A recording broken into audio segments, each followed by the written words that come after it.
I'm drinking my water out of this red Solo cup because I've forgotten my water bottle twice, 2 days in a row to go to the office.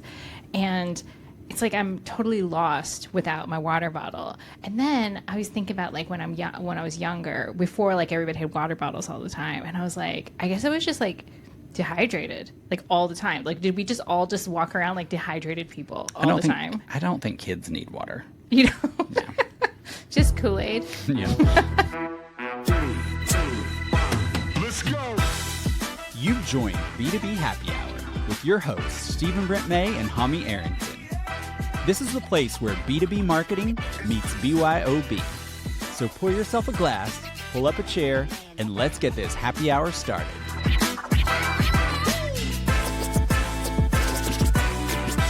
All right, we're back with another episode of B2B Happy Hour. Finally. God, it feels like it's been forever, right? It really has been forever. I feel like it's been a very busy month, and now we're in December, and oh my gosh. Yeah. I'm So- actually really glad that November is done. Same. But hopefully you guys don't feel like it's been forever.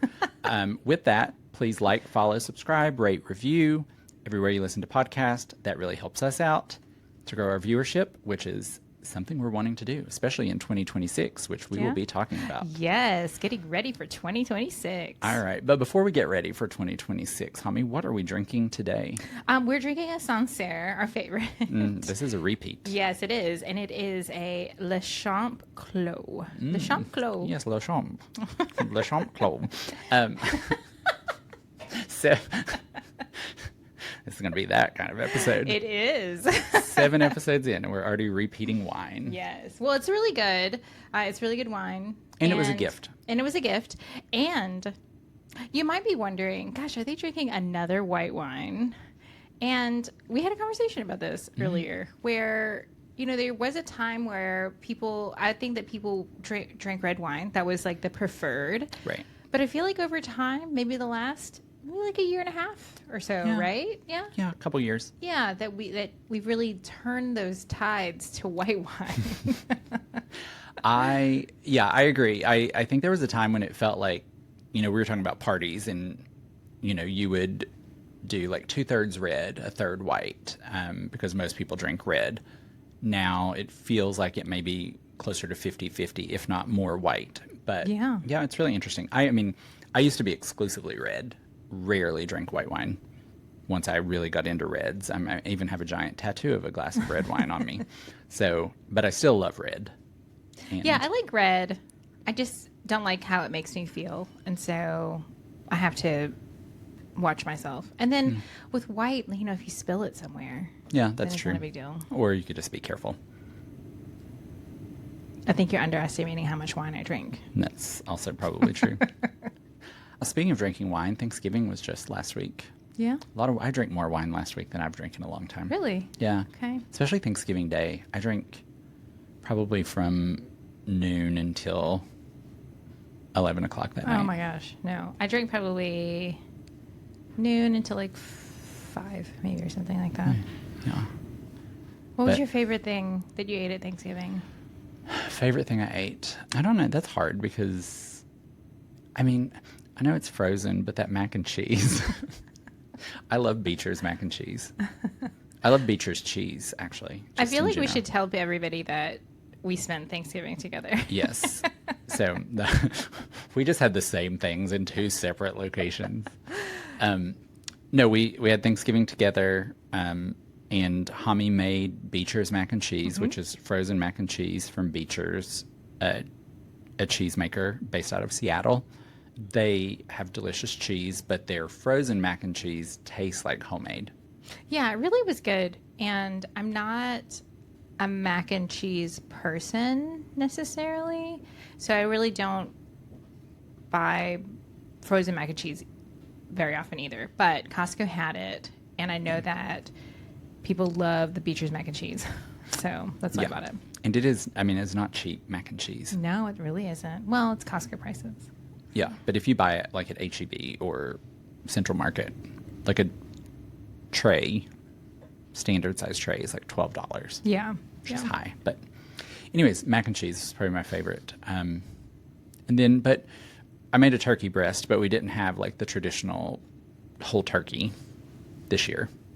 Yeah, so I wanted to really to not have turkey, or I had chosen not to make turkey, and we had gotten a couple of boneless stuffed chickens, and they went over really well. People liked it. Yeah, they were good. I think I liked the boudin stuffed chicken. Yeah, that better one, than the crawfish. I think everybody liked that one a lot. Yeah. It's from A-Bears, in case you're wondering. Somebody asked when they were like getting food, they saw the turkey breast and they were like, "Oh, is this ham?" I'm like, "How's that ham? When have you seen white ham?" Well, there's that one time we went to that luncheon, Stephen, and you thought that the turkey breast was brisket. So. Well, because I had heard somebody talk about brisket the week before, and I thought we were having brisket, and I was like, "This was the most odd color brisket that I've ever eaten," and I was grossed out by it. But it was turkey, apparently. Yeah. Which then makes me wonder too. Like, I feel like it was oddly colored turkey. I think that you just weren't in the right mind. I don't know. That's been so long. Out of your mind, Stephen. All right. Anything else going on? I know it's like you said, November. God, that felt like a month. I feel like the Black Friday season is just forever extended, and it's like one more day, right. Cyber season. I wasn't even motivated to buy things because I felt like I have more time. Yeah. And so there were probably things I wanted that I didn't buy because I was like, well, I have more time, and now they're not on sale. Right, exactly. It's So- probably going to end eventually because they're really banking on people shopping last minute. Right. Oh, yeah. Speaking of, I'm like about 80% done with Christmas shopping. Oh, no, not me. I'm like maybe 15% done. I even wrapped my first gift Oh yesterday. my gosh. Yesterday or the day before. I'm so proud of you. I know. I'm on top of it.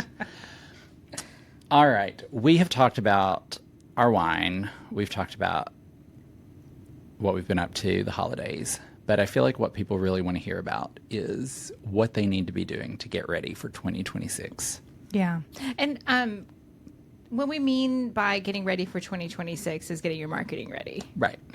Yeah. I Getting mean, your marketing house in order. the rest of your life, that is not our Yeah. business. Yeah, I know. That's we're not in that. Trust me, we are not qualified. No. We can help with your marketing, but getting your life together, that is outside of our expertise. Yeah. We can tell you about some of the trends that we're seeing with the clients that we're working with, the people that we're working with, and we read a lot online too. Yeah. But there's some trends that we've been noticing. It's been getting a lot of chatter, and so we can talk through some of that. All right, Hami, do you want to kick us off? I feel like you've got some stats on your card. I do. All right. Okay, so I would say that the thing that we've been talking about the most, probably with all of our clients, is this brand versus demand, right? This is the thing that we've been talking about. We've been beating this drum for a long time, but 2025, was a roller coaster. It was a different year. Yeah, it was a different year, and so we had to take that message offline and really just do a lot of demand generation or Lead generation. Yeah, lead generation activities. Yeah, and I think that, let's be clear, when we say demand, brand versus demand, so I think this is where it gets confusing, because we say brand versus demand. In that context, we're actually kind of talking about lead gen when we say demand. But if we're talking about demand generation, we're actually talking about brand. Yeah, can we just talk about? Let's pause the clear whole this thing. up. Let's clear this up because I think that it is confusing. Okay. When anybody says demand generation, what they're talking about is branding. That's like brand, just brand. Or marketing. should be. A Right. lot of people confuse lead gen with demand gen. Right, exactly. So brand marketing, that's really what it is. It's just a new term for it. We've been using it for a while now, but I think that people think that it's like something new. And it's like, well, it's not really. I mean, you're essentially creating demand by making people aware, educating them. So it is brand, probably seeps into a little bit of I don't want to get into the funnel, but close to the middle because you're creating demand, but it's not lead gen per se. Demand Right. gen and lead gen are two different things. It's probably a better definition to say brand versus performance marketing. Probably. Yeah. Yeah. But you know what 2025 has brought is a lot of lead generation, right? I mean, it's really when you're having to choose between the two because your budgets have been cut, you're going to need to choose lead generation. I mean, at every time because you want those conversions, you need those leads in. Whereas with the demand generation or brand marketing, that's going to be a little bit more fuzzy. It's not going to bring you the ROI that you, if you're only doing that, it's not going to bring you the ROI that you need. Well, right? it may bring you the ROI. It's not going to bring you the direct first or last touch attribution model that you want. Right, you know, exactly. like, and that's. Yeah. And I this mean, is a whole. I feel know, like that's God, a whole. That's a whole episode. It's a whole episode on its own attribution. But when we're talking about this, it's like when we're talking about the demand generation piece of it, you may not see the fruits of your labor for a longer period of time, right? Like that's just the reality of it. And we've all been in this 2025 nightmare where we have been tasked with lead, which is, I mean, I think on the surface it sounds really great, right? It sounds like, yes, of course we want leads in, but you are totally ignoring the people that are not quite in the market to buy your stuff. Right. Budgets were cut. You know, the economy was uncertain. You were scared. You didn't know what to do. So you cut back, you paused, and then you were like, all we can do is focus on leads. We need leads this year. I know it's easier said than done, but I think we've got to get out of that mindset in 2026 and go back to some semblance of normal and doing the things that we know work, even if they're long-term strategies. And, you know, we talked about this recently. We'll link to it in the description on our friend Terry's podcast, B2B Marketing Methods. And we talked about this idea of like when you have to choose, like, sometimes it's okay to forego strategy per se for tactics, but you can't live in this world forever of like it's all about lead gen and we're ignoring like the whole other side of marketing. So yeah, because you have to with lead generation, just so we're clear, with lead generation, what you are doing is you are targeting only the people that are in market. They're right now, they're looking for your solution. Whereas the demand generation side of it, you're targeting people that will be in the market in the future. Right. And so I'll tell you why this is so important. I pulled some stats, Stephen. Okay. You ready for them? Yeah, ready. Okay. Okay, so when somebody is looking at vendors for B2B products, they're looking at an average of 4 to 5 vendors. Okay. Right? 4 to 5, that's all they're looking at. On their day one, they have 3 to 4 on their short list, meaning that when they start looking for a solution to their problem, they already have 3 or 4 companies in mind. So where did they find out about those 3 to 4 companies? Would it have been through brand marketing? Maybe. Maybe. So all that to say, if day one, when they begin their short list, if they don't know you exist, you're not even in the consideration set. That's correct. That's correct. I have more though, in case you're not a believer, right? I do have some more stats. Okay, so buyers who shortlist only 3 vendors. So I said that the average vendors evaluated, but the shortlist, the buyers who only shortlist 3 vendors, it's 78%. More than 3/4 of the buyers already have 3 vendors in mind when they're starting. When they're starting their search.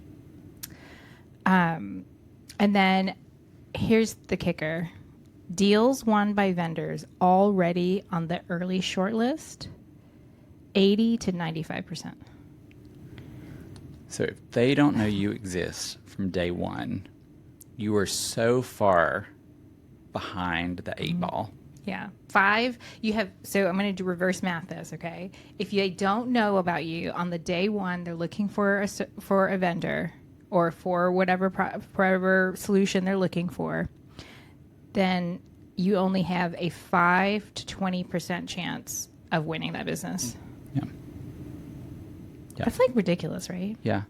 I mean, so all that to say, like, that is why you've got to get out of this mindset of like, it's all about leads, because this stat still holds true that 95 to 97% of the population is not even ready to buy. So you're already working with 3 to 5% of your total addressable market. Yeah. And then if you're not one of the 3 shortlisted on day one, your likelihood of even closing that is already so low. So you are so far behind if you're not investing in brand. Right. So So that's our 2026. soapbox. Yeah. 2026. I think we've really made a case. 2026, you've got to invest in brand. If your 2026 strategy is 100% lead gen, good luck. Right. Yeah. I mean, it's not going to work. Yeah. the takeaway here, right, is they have to be aware of you from the beginning when they start their search. Otherwise, you are really just pushing. It's a wish and a prayer. Yeah. I was going to say pushing like a boulder uphill. A lot of analogies. Yes, I know. A lot of analogies here. Yeah. I mean, and I don't want to get into it here because this is not really a strategy for planning for 2026, but God, another soapbox that we could go on a whole episode for is like these brands that like are relying on paid advertising to give them like sales qualified, like, it's really what they want are sales qualified leads for a 6-figure product or service from one Google ad is wild. Yeah. And you've got to get out of that mindset of like, no one has ever started their first search, clicked on the result and said, you know what? $500,000 right here. They got me with this ad. That is not how it works. Like, you're not selling a keychain. Yeah. So, Yeah. Or a pair of shoes or those Tacova boots that I want so bad. yeah. But when that would work? When? If I've already known about you for 2 years, Well, and then I mean, went. Yeah, no, Anyways. exactly. I've already been looking at you. I mean, I would even say that Tacovas, like, I wouldn't buy a pair of Tacovas just off an ad either, unless it was like a really great coupon. Yeah, like it had to be. But then that would be a retargeting ad. So Right. already aware. Okay, we're not going to beat this I know. horse into we can make the whole episode about this. Did you guys get the point? I feel like. I hope you did. Yeah, no, gosh. If you didn't, just rewind to the beginning of that chapter. Send us an email, homie@onefootover.com. Now you've just opened yourself up to like a whole like email phishing situation. What else do new people do? What else do people need to do in 2026? What should people do in 2026? I mean, I think, again, it feels like we're talking about this all the time, but like this just came up yesterday in a conversation. If your attitude about AI and LLMs is, we just don't know yet, we're still learning, but we're not taking action, you might as well just keep doing your lead gen and no brand, because you're behind. Yeah. And we're not saying you've got to jump on every shiny new tool and start building apps with AI and doing, but like literally like every client we have is getting traffic from ChatGPT, Perplexity, Google, like Gemini, like they're getting leads, they're getting traffic, they're getting referrals, they're showing up in AI overviews. Yes, a lot of the best practices for SEO are helping you get there, but there are other things that you need to be doing, the way you structure your content, all of that. If you're not paying attention to it, if you're not taking those steps right now, you're going to be even further behind in 2026. Yeah. It really is shocking to me. And this is, in this particular conversation, it was an agency. We were talking to somebody and they were talking about their current agency and how they had really kind of like sputtered or really hadn't made any moves to educate their own clients about it. And I think the reality is, if you're an agency, you have to realize that our clients are looking at us to be on top of these trends, right, and to be on top of like the best practices. Because if not, I mean, that's when you call us. Right. I mean, Or and, that's what they call us. and I mean, you're not always going to be the first to bring up a topic, but you don't want a situation where your client is always asking you as an agency, hey, what about this thing? I saw this thing. You guys haven't brought this up. So if you're working with an agency and they haven't talked to you about it, you definitely need to bring it up. If you've talked to your agency about it and they've said, well, we're still learning, so more to come, you need to push harder and be like, hey, we don't want to be behind, so we need a plan right now for 2026. I'll give you a little peek behind the curtain too, though. I mean, sometimes our clients do ask us things, not this particular topic, but they'll ask us things about a marketing tactic or a strategy or something like that. And it's not something that we have done before, or we maybe didn't think of it, because we're partners with our clients. So we welcome the ideas. Right. And then what happens is we're like, well, we haven't done that before, but let us look into it. And how can we do this? And that a lot of times has turned into things that we learn and we're able to roll out to other clients as well. And so you should be asking your agency things because they are also, they're looking to you for some of these ideas Right. as well. Yeah. I mean, I think that's, as an agency, there are a lot of things that we're looking at, researching, reading about every week. We don't always have an opportunity to try that, even for our own marketing, sometimes not for clients. But we're also we're not seeing every new piece of information out there. So we welcome ideas because we're not seeing everything. As much as we're trying to stay on top of things, we're not going to see everything. So if you see something that we haven't brought up, please tell us about it. Ask Right. us about it. Exactly. This is a good segue to another point that I had for 2026. Okay. We've talked about this before in other episodes, but one of the things that I would say Stephen and we're recovering perfectionists. And I think that what we've learned this year and with AI and everything, progress is definitely better than perfection, right? It's okay to put something out there that's not quite perfect. It's good enough, right? It might be 70, 80% there, and you put it out there. And then you ship it because it's better to ship something and be able to get something out there rather than just sitting on it and just rewriting it or redoing it or redesigning it or whatever it is and just keep on tweaking it forever. Right. Go ahead and get it out there so you can move on to the next thing. Yeah. And I mean, I'm not an advocate for sloppy work, of course. No. But I always think about the situations where I've gotten an email from Starbucks and then 20 minutes later you get another email where they're like, sorry, we had the wrong link in that email. And it's if a brand like that can do it, it's okay to make a mistake. And email is one of those things that you can't necessarily take back. But if you post something on social and you find a typo later in the day, you can edit that. Or you posted the wrong image. That can be fixed. A lot of what we're doing in B2B, we're not saving lives. And yeah, sure, there are brands that are. But there's no real marketing emergencies here that are life or death situations. And so to make a small mistake, yeah, of course we need to learn from it and not repeat it. But it's not going to be a life or death situation. Right. What is it we say here around here, Stephen, about mistakes? Yeah, you can. Again, this is a hill I'm willing to die on. Maybe this is my lukewarm take because I don't know that everybody agrees with this.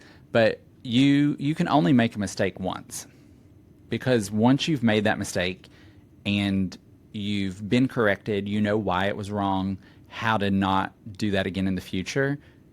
Anytime after that, you've made a choice. Because when you know why it was a mistake, if you repeat it, you've made a conscious choice to do that. So I believe you can only make the same mistake once. Yeah. So in other words, the first time is a mistake and the second time is a choice. Right. So be careful with your choices, especially in 2026. Mm-hmm. Yeah. Do you have another one? If not, I do. Go ahead. Give us another one. Okay. So You really need to get your website in order. Oh, God. I cannot stress this enough. Because of the LLM traffic, because of the Google AI overviews, people who are looking for information, they're comparing your products, they're comparing your services with other people or other companies.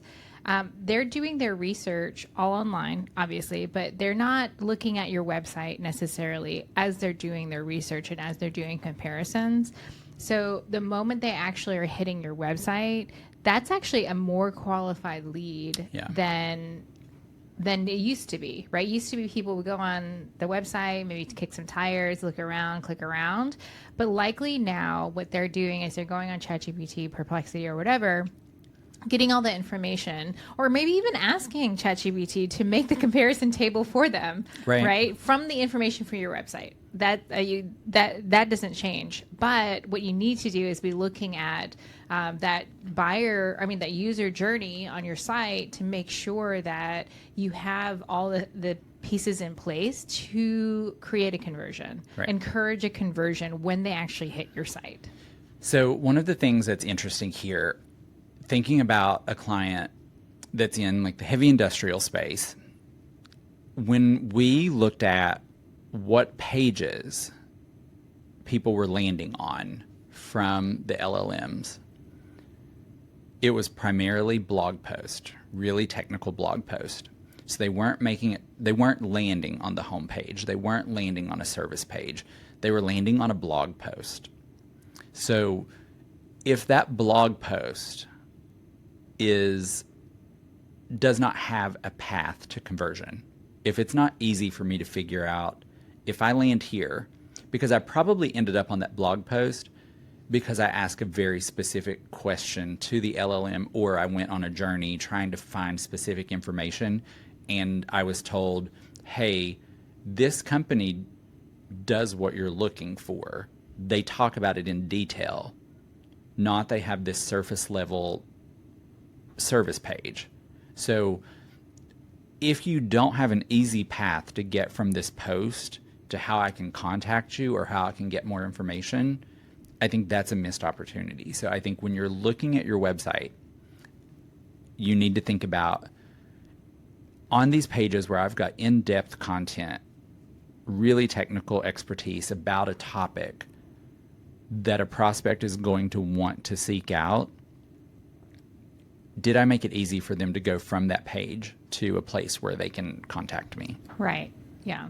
Because I think that's the information that LLMs are feeding off of right now. Right, exactly. And I think that, the days of, in a blog post at the very bottom, contact us if you'd like to learn more. I don't think that's enough. No. I mean, that's a very tactical piece of advice here, but that's not enough. You're going to have to have something else on that page that will encourage a conversion, not buried in the bottom of a blog post. Right. I'm not saying that this is like the right answer, but like it's almost like either have a contact button or even a form at the bottom of the post. Yeah. I mean, make or it in the really... middle of the post.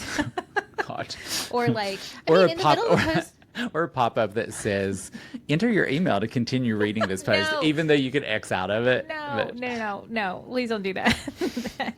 Although I was on a HubSpot blog post recently and that happened. And so, I don't know. I think that this is a really good point, because I think that has always been a garbage way for B2B, a garbage way to try to get a conversion on your website or to get them to interact on your website. That said, I think that in 2026, I don't know, maybe test it. And see if people leave your site, or is it something that people actually do, they're okay with? The thing is it works.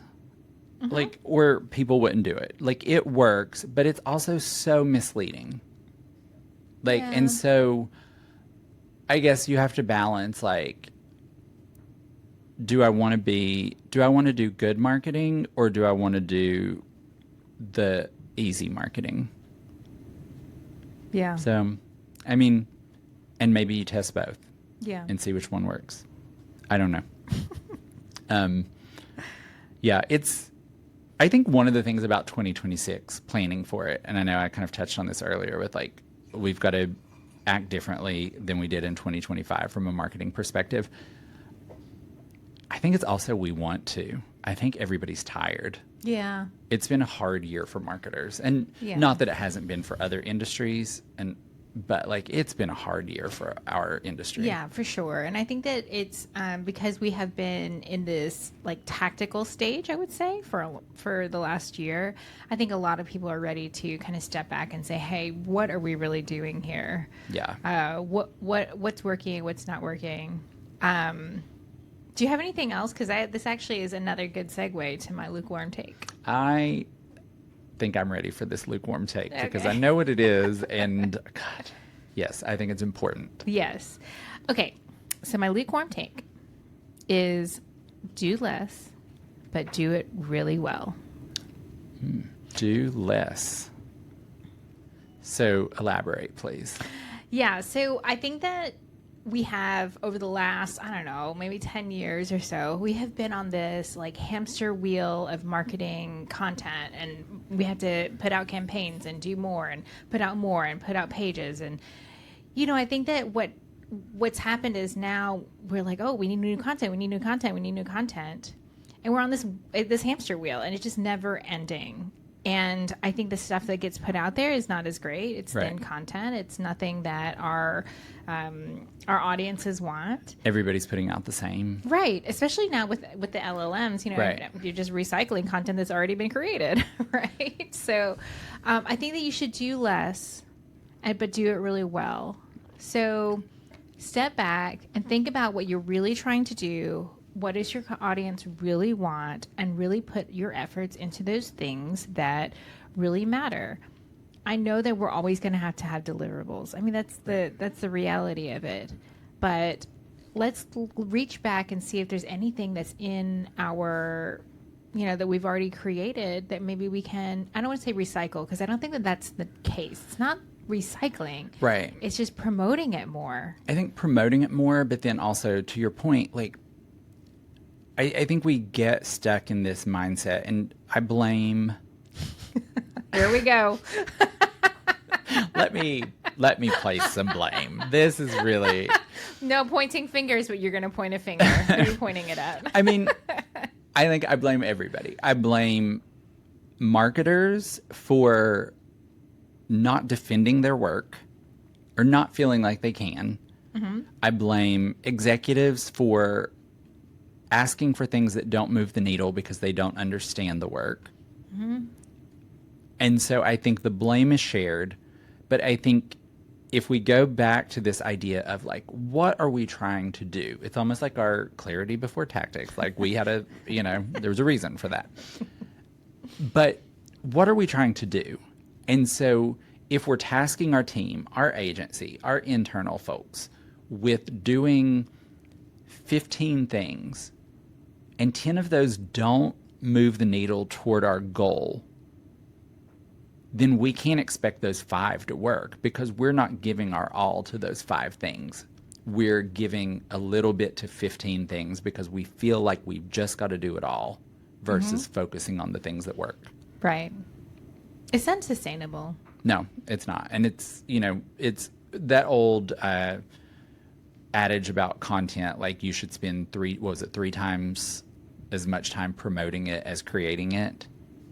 I think it's 10 times. 10 times, well, I mean, times. Whatever it is. I mean, I feel like a lot of times, like what happens is you write a blog post, it takes you like 2 or 3 hours to write, and then it takes 10 minutes to post, and then you're like, right. okay, I'm done. You share it on social once, Yes. and you're like, well, and then you're like, we're just not getting traffic on our blog. Right. We write this great content. Well, you've not promoted it. Right, exactly. Yeah. So I agree. Like, focus on the things that move the needle, and then do them really well. Mm-hmm. And if it's an ad campaign, then like do the best ad campaign you can do. Right. If it's content creation, publish the best content. Focus your effort on really high quality. Just, do less. But do it really well. Do Really it really well. Yep. All right, Hami, do you feel like people still prepare for the year ahead the way they used to? Well, I would say no. And I'll tell you why. Well, okay. I'd always heard that people would put together these 80-page strategies at the beginning of the year or the end of the year for the next year. And I don't know, out of all of our years doing this, doing One Foot Over, and I've been in marketing, I've only seen like maybe 2 of those types of documents. And so I don't know if that's an urban myth or what, but if that's the case, if what it used to be was putting together these large documents, these marketing strategies for the year, then no, I don't think people do that anymore. Yeah. So this might be a lukewarm take. Okay. 2 Maybe lukewarm not. takes. Yeah, maybe. I don't really believe in this whole idea of like the end of the year, the beginning of the year in terms of like business. I mean, sure, calendars, I can't dispute that. I'm like a flat earther where I don't believe in time. Like there are no dates. No. But like this whole concept of like treating Q1 like it's a magic do-over. Like it's a continuation. We're rolling into Q1 from like, we don't do that for Q3. Like Q2 ends, we go straight into Q3. Like it doesn't, sure, things might be a little bit different. This might be our busy season, but like going into a new year is just a continuation. We don't stop and then restart. That's correct. It's a good time to like look at things with fresh eyes, maybe try a few different things, but like it really is just a continuation of what we're doing. And it's not like we've scrapped everything and started completely over. Right. So I think, this whole idea of like feeling like, okay, everything's going to be different in 2026. Yeah, we need to probably shift some of what we're doing and plan a little bit differently, but like we're rolling into it. Like it's less than a month away at this point. Oh yeah, no, we're booking meetings for January. Yeah. And booking work for January, and we're launching websites in January. It's not, there's no seasonality here. I mean, it's, right. I plan to work. I guess there was a time where we would try to take the week between Christmas and New Year's off, but I mean, this is literally the first time I brought this up, you and I. Right. I don't think it's possible this year. No, I don't think so either. Yeah. Which is fine. Mm-hmm. I mean, yeah, no, happy to be in that situation. Yeah. If you need a partner that's working through the holidays, call us. Speaking of the holidays, what do you have on your Christmas list this year? Well, I already brought it up earlier today. The Tacovas? There's Tacova boots. I want some white boots. My husband thinks that I have enough boots, but I don't have any white ones. So I don't have enough, do I? Derek. Mean, if you're missing a pair of white boots, it seems like you may need one more thing for Christmas. Mm-hmm. So, how about you? I thought I wanted a set of stainless steel pans, like pots and pans. I thought you said pants. Stainless steel. I want stainless steel pants. I watched Wicked for Good, and I want to be the Tin Man. Oh my God. I thought you said pants. Pots and pans. But then I realized, we have a set of stainless steel pots and pans that we've had for almost 20 years. Oh, you already have them. That are fine, and they don't need replaced. So it just seemed wasteful. And we bought a new stove, so that feels like that's our Christmas gift. Yeah. So speaking of pots and pans, I actually do need some sauciers, 2 of them. Mm-hmm. But I feel like that's kind of like a lame-o gift or ask. I don't know. Christmas, but like the holidays. So if anybody wants to buy me a gift, solicitation. It is, I want the 10-piece made in stainless steel pan set. Oh, those were on sale too. I know, they were like $250 I off. saw them. They were on I almost sale. did it, but it just, anyways. That's a nice stove you got though. I know. I hated the stove that when we bought the house that was there. So when we redid our kitchen, we got the new stove that I chose and I picked out, it was like the best. It's the best thing ever. Yeah. So We'll link those too. what the stove? The stoves. Oh, we'll link that if you guys want to know what stoves we got. Well, we'll actually link the Tecovas boots and the Made in pots and pans if you want to buy us a gift.